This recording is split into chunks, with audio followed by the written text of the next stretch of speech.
Hi ninjas, and welcome back to my channel. We are still in the Ramadan series and today we are going savory with my ultimate mac and cheese recipe. Now, if you've been a fan of the Ninja Bake-alongs during lockdown, we made a mac and cheese at that time, but it was quarantine version, so we weren't using a lot of cheese. We were trying to work with whatever we could, and it's a fantastic recipe. But today's recipe is a little bit it's got more oomph to it, and it's absolutely delicious.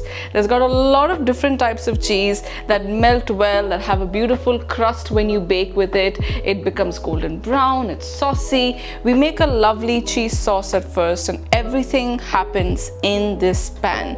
So less washing up, more food, and I think this is a perfect meal for iftar or even suhoor because it comes together in really no time. So let's just get started. We're going to start by making our cheese sauce, and it starts like any other sauce, which is with roux. We're going to add our butter into a hot pan. We want to brown this a little bit before we add our flour. So once your butter is browned, you want to add in your spices. I'm going in with garlic powder, paprika, white pepper, and some nutmeg. I'm immediately going to go in with my flour, and you want to whisk this around.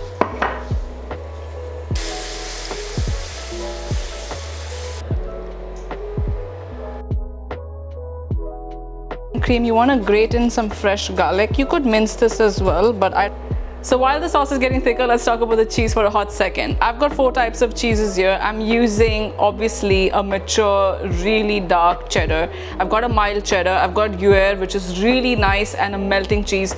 So is mozzarella. Flavor-wise, these are the 3 you're working with. When you're choosing your cheese for your mac and cheese, it has to have a good melting consistency and it must have good flavor.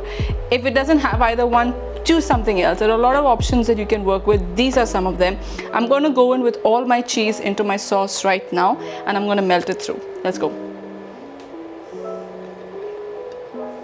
So once you've added your cheese, do not stop stirring because you do not want your sauce to get stuck to the bottom of your pan. Just keep stirring it around until everything has melted down. And now we're going to add in some mustard. So I'm going to add some yogurt, and if you don't have yogurt, you could do sour cream instead, but this just cuts down the saltiness and adds a little bit of acidity. Macaroni as per the package instructions, but I've cooked it a couple of minutes lesser because I'm now going to be adding it into my sauce. So we're going to cook it further. So add your cooked pasta into the sauce.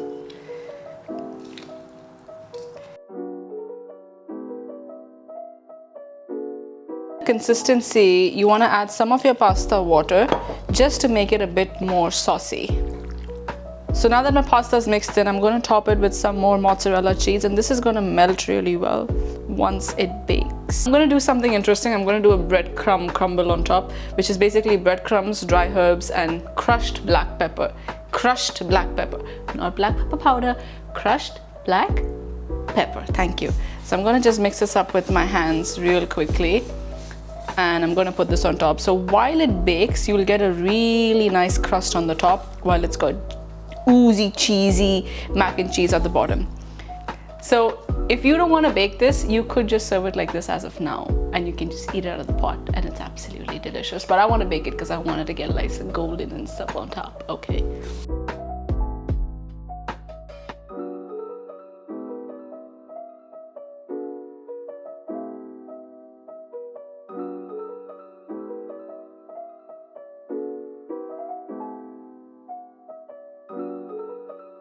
Mac and cheese is one thing that you cannot have cold. It has to be had hot. So at the risk of burning my tongue, I'm just gonna go for it.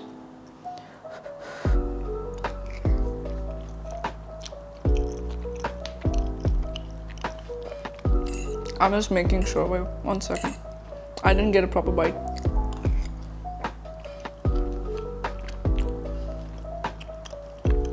Maybe I should have one more bite. Maybe you should. Go ahead.